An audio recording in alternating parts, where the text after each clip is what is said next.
actually in April announced another round of awards. Waidehi and her team are a part of that, and the folks at Global Nomads are a part of that, and we continue to work with Wendy's team to try to expand global virtual exchange opportunities. So check out our website. It's www.stevensinitiative.org for more information. There's some flyers in the back, and you can sign up, for our listserv. Chris, I want to start off with you. Let's jump right in. So you founded the Global Nomads Group. Tell us why you founded the Global Nomads Group. Why was this important and need to address? Yeah, so I'm from Los Angeles, California. I went to college in Paris at the American University of Paris. I graduated from there, so I didn't just study abroad. I got my BA from there. I went there because generally school didn't work for me. I'm dyslexic and I'm more of an experiential learner, so going to Europe and kind of seeing life was the way that I thrived in my learning journey. And when I was there, it was a very international school, and there were students from all over the world. So when we talk about religion, somebody from China might stand up and talk about what religion was there. You talk about the Middle East and politics. Somebody was talking about, what it was like there in the Middle East or South America. It was just this global village that was happening in the middle of Paris, and it was a really special place, and I felt really lucky to be at school there, and I was thriving in the way I was learning. This was in 1998 when I graduated, and in 1998, video conferencing was just kind of starting. It's kind of, I guess, what you would say, like what virtual reality is now. Virtual reality is now. People were excited about it. They didn't know what to do with it. They started putting it into rural schools in the United States. And me and three guys that I was in school with said, why don't we use this technology to start connecting kids around the world so they could have similar experiences that we were having in these classrooms in Paris. So, we were young and ambitious, and we started to make these connections, and we knew it was important. We knew that the world was becoming more interconnected and that young people needed the skills to be able to navigate that. So that's how we started it. Cool. Well, Wadi, I want to jump to you. Similar, I want to tell us a little bit about how students engage on the Solia on the platform. Sure. So Solia is a small not-for-profit organization. We've been around about 16 years, and we've been doing virtual exchange, or 16 of those. And it's our belief that, as you've heard through the video, and as Chris described from his own experience, our belief that if you have a meaningful cross-cultural experience as a person, it has a profound impact on how you approach and feel capable of contending with difference when you face it, right? And that difference could be anything, but you are more inclined to approach that difference from a place of curiosity. You'll lean into it, you'll view it from the perspective of something constructive, as opposed to leaning out, being afraid, approaching it coercively. So with that premise, then, the idea is, if we can provide a meaningful cross-culture experience for an entire rising generation, wouldn't that seed the change we want to see? So that's sort of the vision behind Solia. And so what we do is, as Mohammed said, virtual exchange is a burgeoning field now, and there are lots of different models in that. Our particular model is small group. And so we don't bring classrooms together. We will bring a small group of 8 to 10 to 12 young people, ideally from 8 to 10 to 12 geographies or institutions, together in facilitated dialogue over a period of time. And we do this using a technology that was designed specifically for virtual exchange. It's called the Exchange Portal. It sort of mirrors people sitting around a table. You can see each other, hear each other, and you're in real time having this exchange. That's awesome. Wendy, I want to come to you for a little bit, because Teach for All has focused so much on supporting educators around the world. It's a federation. For those who don't know, you have chapters all over the world. Of all, you guys are doing so much as it is. Why would you add in virtual exchange, and tell us a little bit about that? There's a little bit of that going on in your network.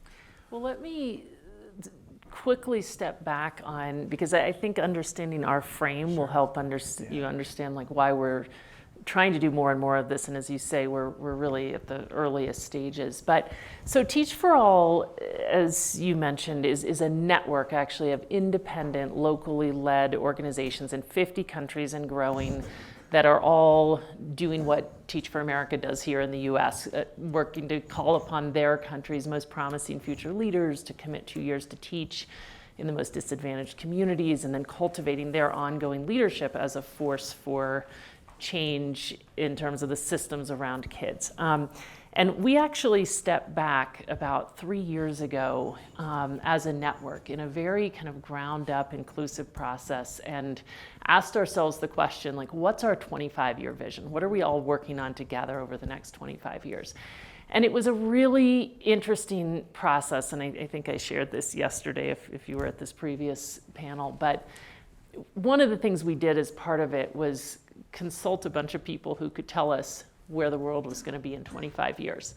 And of course we all talk and every day about, you know, how the economy is changing and all the societal challenges we're facing, but there was something about this process that really brought into stark relief just what we're facing, like really where we'll be 25 years from now. And it led us all to realize if our kids today are not growing as leaders who can navigate a changing economy and solve these increasingly complex world problems, there's just no hope. Like, we'll never meet the rest of our aspirations. And so as a result, you know, we really kind of elevated this priority around reimagining education, essentially so that our kids are growing as global citizens. I mean, defining global citizens as, you know, people with the kind of not only capabilities, proficiencies and all, but sense of agency, awareness of themselves and their place in the world, you know, dispositions around ability to work with others across lines of difference and build relationships and whatnot. And so we have been, and that's quite a different orientation than we historically had, which was all about equity and, you know, trying to close achievement gaps, close academic achievement gaps. And so as a result, we've been giving a lot of thought to both, essentially, how do we support our network partners to orient towards a broad set of outcomes for kids, to train and support their teachers so that they can work towards this broad set of outcomes, to give the teachers the tools to be able to grow their students' agency and awareness and all. So I think it's in that context. I mean, I think we need to reach the point, and will before we know it, where teachers connecting their kids across borders using virtual technology and virtual means is just a no-brainer and is part of our every day, for reasons not only around building empathy and cross-cultural skills, but even around building their awareness of and even their sense of agency around, like, the fact that we can improve our communities. That's great. Chris, one of the stories that you had shared with me was early on in your work at Global Nomads, you all had connected some students in Iraq, and this may have been before the Iraq War or right around the time, and then you later visited with those students again years later, and these students had already been in dialogue with peers in the United States. Tell us a little bit about that and kind of the impact that you saw. Sure. So it was about a month before the war started in Iraq, and nobody was talking with each other. The first one. The first war, yeah. And we had an opportunity to go into Iraq under Saddam's regime and identify a school there, high school, and we connected them to a high school in Connecticut. And they did a series of video conferencing. You know, it was just about kids being kids, kind of sharing that they have parents, they have brothers, sisters, play sports, just identifying each other's common humanity. And nobody else was talking. And about 2 weeks later, the war began. And those students who participated in that program, their experience of that conflict was very different than most of ours. It was very meaningful. They had a personal connection with people who were impacted by that. So that was in Global Nomads Group's early days. We started a tradition which, after 10 years later, after these video conferences or virtual exchanges, we often bring them together for physical exchanges. So 10 years after that, we brought them together, and to see the impact that virtual exchange had on them, on the careers that they chose, and how they see themselves as a global citizen and civics was pretty impressive, and a validation that this type of program works. Yeah, I appreciate that. Waidehi, one of the things that you said when you were describing this Aliyah program was that it was almost like a round table. That students are sitting across from one another virtually, and they're seeing one another's faces. That requires a lot of work to make that happen. It's not just flipping a switch and voila, it happens. What's the special sauce, if you can share a little bit about Solia's program? What makes it so successful? So I think when we started up, our founders were in a situation where it wasn't something familiar to anybody, bringing young people together to talk about issues where they could potentially have contentious moments. We would get asked questions about, is this a dating service? Are you the secret service? All this kind of thing, particularly because we were trying to reach the hard to reach places. So we were going places where people weren't going, quite like G&G was. And so I think one of the core commitments that the organization made to itself was, we're going to make this as good as it can possibly be, but that means we're going to constantly have to go through x-raying ourselves, talking to lots of people who are telling us, what is it you're trying to do? What is it you're trying to measure? And all that kind of thing. And so through this years, I would say, really, of behaving like this, we came to learn about kind of the special source of the model, if you like. And so I would say, for us, it works for it to be small group. It works for it to have moderators. We find that that's really important. It works for it to be multilateral. So often these conversations don't get mired in bilateral conversations. They're,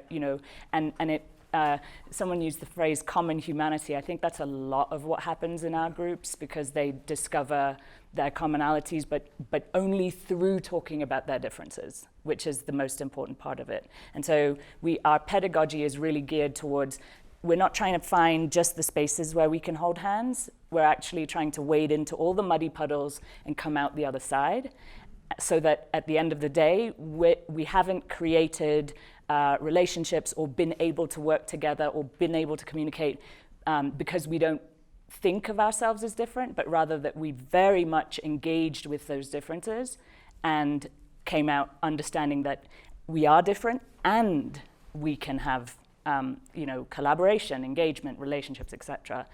So I think the small group, bilateral, the cause of the pedagogy, and then the technology. It's so geared for this. It's geared to work with fluctuating and low bandwidths. It's really geared to imitate the round table. And we've learned that that's quite powerful. So I want to double down on this a little bit, because some might argue and say, well, is this a US-centric program? Right. How do you manage power dynamics? How do you make sure our conversation is equitable? Especially, say for instance, if some students, English is their first language, and for other students, English is maybe their second or third language, say in Morocco, where it's Arabic and French. How do you navigate that from a facilitation perspective? Right, and so the quick answer to that is there is no silver bullet to this yet, especially when you're bringing people together who speak lots of different languages. So the technology does compat with Arabic script. There's a chat box where in amongst the round table. So there's a little bit of help there. We talk very openly with all our partners who are bringing the young people into the program about what is your key value proposition, what are you getting out of it? And one of the big learnings through research has been that for language practice, for language learners, being able to practice that English in this real-time setting with peers is really different to how they traditionally learn language, and very valuable. So that's been a key value proposition. We have different demarcations of the program, and so we try and put the right populations of people together as well. And then the facilitators, they're key. They are more often than not multilingual, but also the pedagogy used to train them. We really emphasize the fact that dynamics like this have to be put on the table. And so it's really important to talk about the fact that language is a power dynamic in these rooms. And we find that through these pieces, we are able to create flourishing environments, although, like I say, there's no silver bullet. Yeah. So I want to build off the conversation sort of around facilitation, because that's an important part of this too. Wendy, I want to come back to you on, you talked a little bit about training educators around the world. Tell us a little bit about how you all are training teachers from one country to connect with their peers in another country. What does that look like? Well, I mean, actually, probably one of the things we've been doing is piloting a program called Empathetic, which the founder of Kind Snacks created as a means of enabling teachers to do this. So I don't know that we're training them so much as just making this available. And we've seen some incredibly powerful examples. I was just watching one of the videos yesterday that our team had sent me of a fellow from Teach for Nigeria who connected her kids to a teacher in Delaware. And they were talking about the Nigerian elections, which the teacher in Delaware felt like was just this incredible lesson in politics. The kids in Delaware shared with the Nigerian kids this project that they developed to clean up, reduce the amount of plastic trash in their community. And the kids in Nigeria were like, but that's a problem in our community. And the whole thing, I mean, the last session they had was just them each doing their dancing, essentially. But just from the personal relationships they built to the realizations they had about what was similar and what was different about their countries, it's just, there's clearly tremendous potential in it. I think we're still asking ourselves quite a few questions around how to support teachers to use this widely and with rigor in terms of, what our ultimate objectives are. But we think it has a lot of promise. That's great. Well, so building on this notion of rigor, I want to come to Chris and Whitey. You guys have obviously have a lot of experience in this. Let's talk about measurement. How are we measuring? A lot of people say it's so difficult to measure empathy, right? It's so difficult to measure cross-cultural understanding. Tell us a little bit about the science behind it. I'll throw it to either of you all to jump in. Okay. So I'll start, but you should add on. Yeah. So we got picked up as a pet project by a couple of cognitive neuroscientists out of MIT about a decade and more ago, which has meant that we have had to work tremendously hard on impact measurement because they push us. But it's also been great serendipity because they've helped us to understand exactly that question. To what end? Why are you doing this? What do you want to get out of it? And then how do you know? How do you know it works? And so they've helped build tools that measure really specific things around the feelings of warmth that young people have towards one another or one another's group, and you measure it before and after. And similarly, you measure the notion of identity overlap. How much do I think my identity overlaps with yours? How much does that change through the period of the program? And then they also have us do it with control groups. So if you've got partners where there are two sections of the same class running, one section their students engage in the program, one section their students don't, and you measure pre and post. So that's been a large part of what we do in terms of using these tools and doing that pre and post, and now starting to do a little bit more longitudinal stuff. Cool. Chris, anything? Maybe just to add to that, and I know it's a commitment of Stephen's initiative around measurement and making sure that we're seeing impact here. And to maybe build off of what Wendy said earlier, the skills of communication and collaboration, those are power skills. Right. Those if you could walk into a room and communicate and collaborate with somebody from a different country, from a different culture, from a different socioeconomic background, you're very powerful. Mm-hmm. Particularly in the world that we live in today. So how do we measure those power skills? And we're seeing it with what Wadehi said, and also I think that with the work that Stephen's initiative is funding. I appreciate that. So this idea of skills is something that continues to come up. Obviously, governments are very interested around the world in making sure that their workforce is ready to go. And some may look at storytelling and say, well, I don't really see how storytelling is connecting to the 21st century workplace. Wendy, what are your teachers hearing? What are your chapters hearing around the world in terms of what's important for governments as they think about their workforce? And I'm going to come back to you, Whitey, as well on this question. Well, I actually think that maybe when I think about what will increase the degree to which we have virtual exchange, and this is just part of any kid's everyday experience, we're connecting with classes around the world, which I think is probably what we secretly would love to see, right? I think it will all begin with, within communities and local contexts, our coming together, kids, parents, educators, business folks, other constituents around the question of what do we want to have be true for our kids? You know, by the time they're young adults, what do we want for our world and our communities, and therefore what needs to be true for our kids? Because right now, most of our educators and kids are in systems that were designed, 150 or more years ago, when the world was different, our aspirations were different, the challenges and opportunities facing kids were different, and folks are just operating in that box.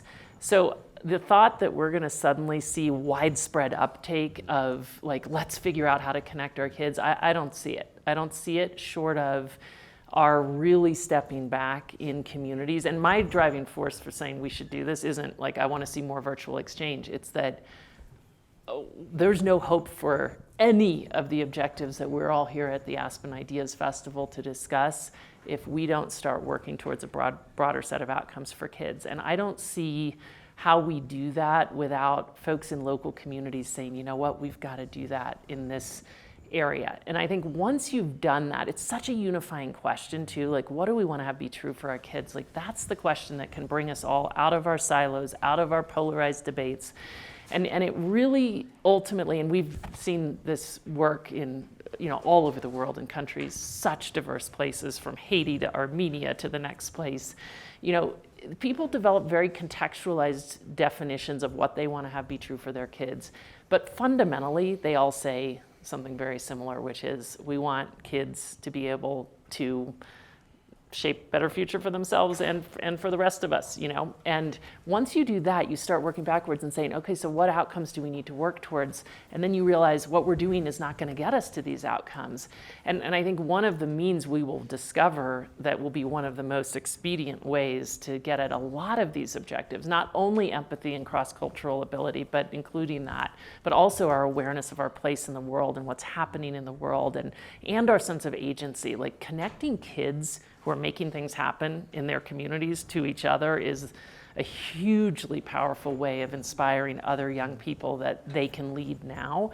So I just think we need to first root ourselves in what are we working towards for our kids, and that's what will generate the movement that we kind of want to see. Absolutely. When you were talking, a story that popped up into my head is I recently saw someone from the National Science Foundation. They were sharing an example of all that went into, you all may know that they recently photographed a black hole. And you sort of think of that as such a hard science exercise, right? But what she had shared was that the amount of global coordination and the skills involved for those scientists, for those hard scientists to be able to coordinate all of the satellite dishes in all those different countries, all around the globe. They were thinking about time zones, they were thinking about local geography, they were thinking about language, and it was just remarkable to think about that side of the science, that you still have to have these global competencies to be able to work with your peers. So, and that's true if we're going to try to tackle climate change or the refugee crisis or the global economy, our young people have to have these dispositions. So talking about dispositions, Whitey, I want to come to you. You've done a little bit of work, Solia's done a little bit of work with companies more recently. How do we connect global competence, virtual exchange, and storytelling to a corporate context? Well, I think we talk a lot about, to Wendy's point of what do we actually want to see, and I think we all have these conversations about we don't actually know what the jobs are going to be, what careers are going to look like. And although that's true, I do think that we do know, which you just pointed out, that there are certain things that everybody's just going to have to learn how to do. And I think that conversation is resonating with employers who are saying we need folks who can talk to people no matter where the team is. We need folks who can make stuff happen even when there's conflict. We need folks who know how to best utilize technology to actually collaborate effectively. Do you know, I don't think that that's disparate across different sectors, and I think these are all skills that can be embedded into various ways of doing education. And then the other thing, the one word that keeps getting thrown around, which is empathy, and I have a soapbox about it because I think empathy needs a rebrand. I think empathy is this word that people kind of toss out as, well, it's sort of left-leaning and, it's a nice to have and it's a soft skill. And I disagree. I think it's a hard, fundamental skill set that can be fostered and grown and should be. And I think it's a life methodology. You have to commit to approaching not just people, but decisions, information, interactions, all from an empathic standpoint. And that means you're committing to not just hearing what people are saying, but the why. And committing to understanding your why. And that's a huge part of what happens in these programs. And if you can build out that in the rising generation, then they're going to approach everything with that. Absolutely. And that's where difference is, right? Well, I've got a ton of more questions, but I know some folks in the audience do as well. So we'll open it up to the audience for a few questions if we've got a mic runner. Yes, sir. Right up in the front. If you just wait so we can get you on mic. It's on the way. While they're coming, I think that if you do some research into whether employers want to hire someone who's been through your programs versus not, and whether it makes it up difference, I'm sure you can prove that it does, and that will make it easier to get corporate funding and blah, blah, blah, which you've already thought of. So my question is, all three of your programs are structured, fairly structured in some way. But what about the spontaneous kids, the kids who are entrepreneurial, who are on this platform and all of a sudden they want to go off in a different tangent? There's all kinds of reasons why that's complex and difficult, and there's all kinds of things involved with taking care of the kids. But is there a way to encourage either entrepreneurial behavior or starting NGOs or other activity that isn't within the structure of what you're doing? I could jump in. I know at Global Nomads Group, we give them a forum to communicate, but they find each other's social media so quickly, and they're having conversations, outside of the structure that we give, and that's fine. In terms of entrepreneurship programs, I remember a program that Global Nomads Group did with the Bezos Family Foundation and Students Rebuild, where we were linking former child soldiers in Goma, in Congo, with students in Westchester, New York. And they worked together on a business plan where the students and they were former child combatant soldiers in Goma, and they were learning sewing skills.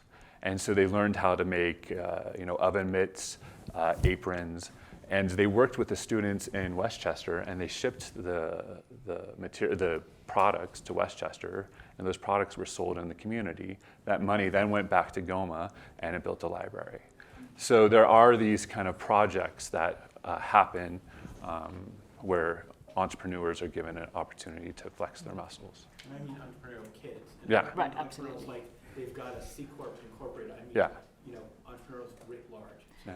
No, I was just going to jump in and say exactly that. So a lot of the, we have stories of alumni who then go on to create grassroots institutions that will combat, for example, in Egypt, it was harassment. In Tunisia, we have a new one that's coming up around cyber security. And so we've also had an alumni who then went on and started their own virtual exchange organization in Europe. So I think that there is very much that. So it's about building the skills and shifting the attitudes, but then the real thing is about the activation. So go talk about the conversations you've had with other peers, with your community, and then we try and create connections for them with local institutions as well, and so then they have access to people who can then give them that leg up as needed. I'll share one more thing actually related to that. I think your question also focuses a little bit on what happens after the formal in-classroom portion of this, and I'll share that we're seeing some different dynamics in the post-secondary space versus the K-12 space. And I think in the post-secondary space, we're seeing a lot more students who say we'll connect on Facebook afterwards or on WhatsApp afterwards and continue a dialogue or a project. A lot of the projects are collaborative in nature.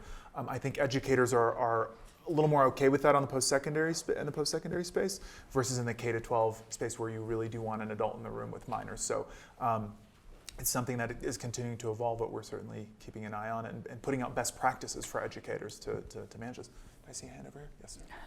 We'll get around. Yeah.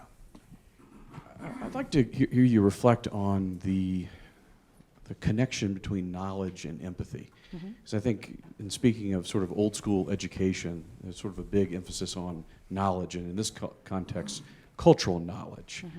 But I'm struck that the cultivation of empathy is a much deeper, longer process. So I'd love to hear about how you, when these kids are engaging in difference and they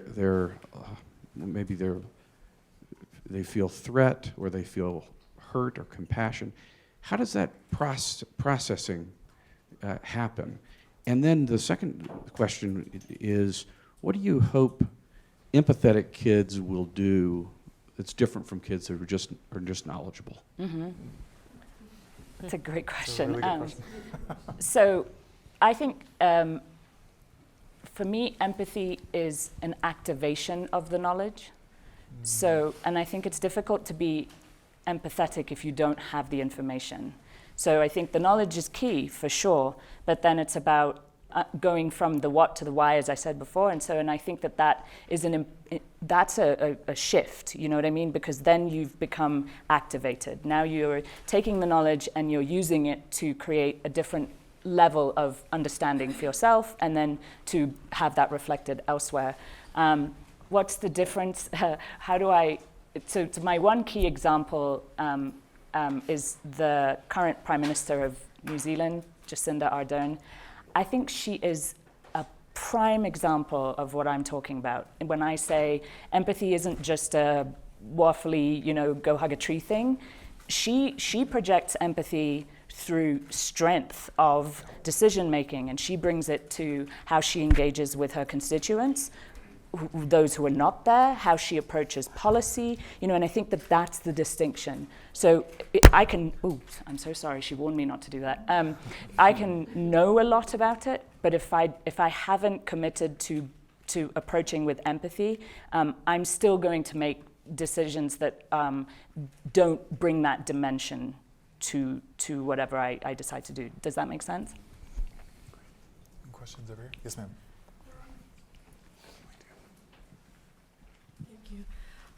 I think empathy is best learned through experience, Sure. And I think virtual exchange is a part of that experience. But I have an initiative called Empathy Building through Museums. Mm-hmm. And I believe that a big part of the empathy learning is also learning about ourselves, 100%. what we are made of, our biases, and Absolutely. our ability to take perspective of another. So my question is, have you used your resources or the technology in informal learning platforms such as museums, libraries, even parks, to get the connection further or farther? And also the second question is that, adding to your question about the corporate context, what does it take for the industries to agree that empathy should be a cross-industrial collective purpose or shared value? We need that rebrand. We need a campaign around empathy. Maybe I could share something I thought was kind of interesting. We worked in eastern Kentucky a lot. And we would connect schools in eastern Kentucky with schools in Muslim majority countries, Afghanistan, Pakistan, throughout the Middle East. And you go into, schools are at their max. And you walk in and you're like, we're gonna do a virtual exchange program. It's gonna create empathy and global citizenship skills. And you might find that champion educator, but most principals want to get their kids to graduate high school. Yeah. They want to get their kids to have a job, And then you have somebody like me being like, but we're gonna connect them to kids in, the Middle East. And they're like, why? So in Kentucky, This is exactly what I was saying Right. earlier. but so the way we approached it was in Kentucky, there's a Toyota plant, right? And it's a Japanese-owned company, and there's Japanese leadership. Kids who graduate your high school need to know how to communicate and collaborate with different cultures to get the work done. If you bring our program into your school, your kids are going to have those power skills to be able to work in the global economic market. So what do you want to do? So I think the work, it's so complex. And for an educator and a principal in Kentucky, it's about showing how their kid's going to get a job at the Toyota plant. For the educator in rural in Jordan, it's about their kids want to learn English so that they can get a job. For me, I want kids to be able to connect and find each other's humanity so we don't fight with each other. You know, so everybody has a different reason or different motivation to come to the table, and that's the tricky work that's happening here, is to be able to speak to the different needs and wants of these young people, of these teachers, of these educators, of these employers. And show that virtual exchange is a modality to achieve all of this. It's a tool, you know, it's something that can be manipulated and utilized effectively, and there is proofs of concept, and so let's figure that out, you know. Sorry, I just Wendy. think we need to be going, I think it's amazing that you all and others have been investing in learning how to do this well and with rigor, as you say, so that we're ready once we can pull off what I think is really the big thing, which is how do we get folks to be aiming at a broader set of outcomes for kids so that you don't have that experience when you walk in the school in Kentucky. We just, if we're really going to foster this and accelerate it, we need to be working on both of those fronts. Agreed. Yeah. Absolutely. Hey, gentleman over here had a question. Thanks. Wendy, in one of your earlier talks, you mentioned that over 80% of graduates that participate in Teach for America continue that work, whether it's in education or policy. I'd be curious to see how many graduates of virtual exchange continue to work in international service and in policy or development work, and then if you'd be willing to, some anecdotes, some stories of those students and what they're working on. Do you have any? I can share a quick story, actually, while you guys think. So we're actually starting to do, we built out an alumni function because we're realizing there's some students doing some really great things out there. There was a student in our first cohort, so we operate in cohorts, not to get too jargony, but in our first round of funding, we funded the National Democratic Institute, and they ran a program that was it was focused on civic tech. So how do you use technology to accomplish civic means? One of the students who participated was a paraplegic student from Tunisia. Came to they did the virtual exchange for 3 months, 6 months, whatever the exercise was. Part of that was also connecting with folks at Stanford from the design school to help them think through how do you use technology to accomplish various means. This student, after the virtual exchange experience, again, he's a paraplegic, and Aspen built an app that is now, I guess, being piloted and tested in Tunisia, essentially like an Uber type app for folks with mobility challenges. And that's just one way, that's just one story of something that spun out of a virtual exchange experience. Yeah, it's pretty awesome. Yeah, I mean, it's the anecdotal kind of library is pretty large, and now we've got alumni who have been 16 years out from the program. I hired one. I've hired one of your exactly, and so we've got so many stories of people who, we'll walk into rooms in diplomatic settings or legal settings, or sometimes you'll get people who say, "Oh, I did your program, and I was going to be a doctor, but now I started my own NGO," which I'm not sure the calculus works on that one, but just so many moments of stories where this experience truly did impact their decision making. And or kept them on the same track, but led them to make changes. And so a great example of that is a police officer in Italy who was a junior police officer. She was mandated to do the program, and she was very worried because she felt it would reveal what she understood to be her own racism. And she journaled her journey through it, and then she wrote a paper about it, and she came out the other end, and she went into these conversations. She talked about her stereotypes and her biases, and this is a policewoman, so it was pretty intense. And she was supported by this group to go through that journey, and she comes out the other end, and she got a promotion, and she attributed it. She wrote to us a couple of years later saying, "I attribute the fact that I'm a better police officer to and not to us, right, but to the group that she, to the people that she met." Yeah, and I would challenge the notion that this is just about sort of changing career pathways, because what I want to see is the better doctor who is more empathetic. I want to see an engineer who thinks about the global context. We funded one at Johns Hopkins University, their Center for Biomedical Innovation and Design, and some of those engineers knew nothing about a refugee context that they were designing an intervention for. And when they connected with students in Beirut, they suddenly realized, oh, we didn't factor in the end user who was the refugee in a camp, and this is the context where they live in. So I would just say that it's about applying that lens into whatever career path you're on. What other questions have got? Yes, sir. Come back to you. I want to start by thanking you guys. This is awesome. The question is how we can get some of this stuff into the education systems as concrete experiences. The thing I like to use most as an example is internships. I think if someone gets an internship, their life is so much better, and it's even better if they get it their freshman year. Right. And for example, University of Waterloo, I believe, has 5 internships baked into the curriculum, and that's part of the graduation requirement. And I feel like we don't have that, and why isn't empathy or some of these other experiences, teaching, volunteering experiences, part of the curriculum? I wanted to get your thoughts on that, or how can we push to make that part of a graduation requirement?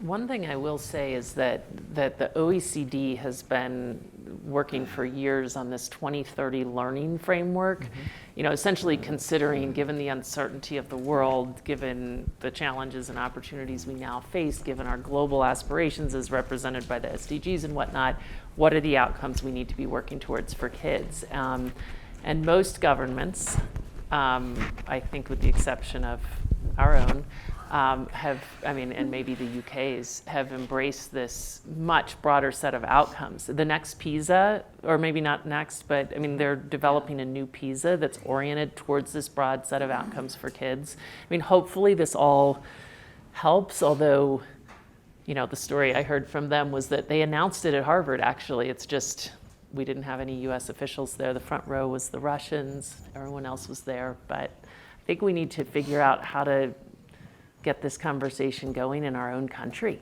Yeah. We've got time for one more question, and the gentleman over here has his hand up for a bit. Right.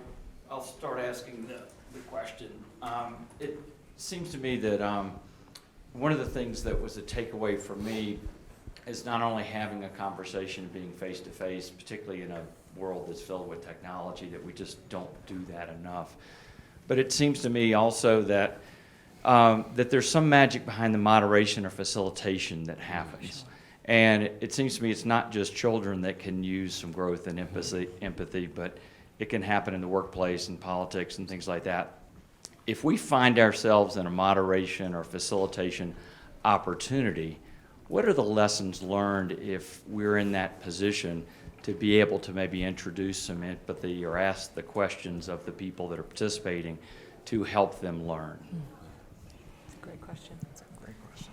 So I can share just a couple of pieces of kind of our pedagogy around training the facilitators. So one of the key elements is you're a facilitator, not a teacher. So you're there to help them explore the information, not to provide it, and certainly not from your perspective. And then the other thing is what we call multi-partiality, because we figure if you're a facilitator, you're a human being, and as a human being, it's almost impossible to be neutral. So instead of saying neutrality, we talk about facilitation, the art of facilitation being being able to get all the voices in the room to have that opportunity to share. And so ensuring that you're paying attention to the power dynamics in a way that allows all the voices to come to the table. So those are two key elements from our perspective. Yeah. Folks, I'm sorry that we're out of time, but we'll stick around for a few minutes for any additional questions. Please join me in thanking the panelists for a great session.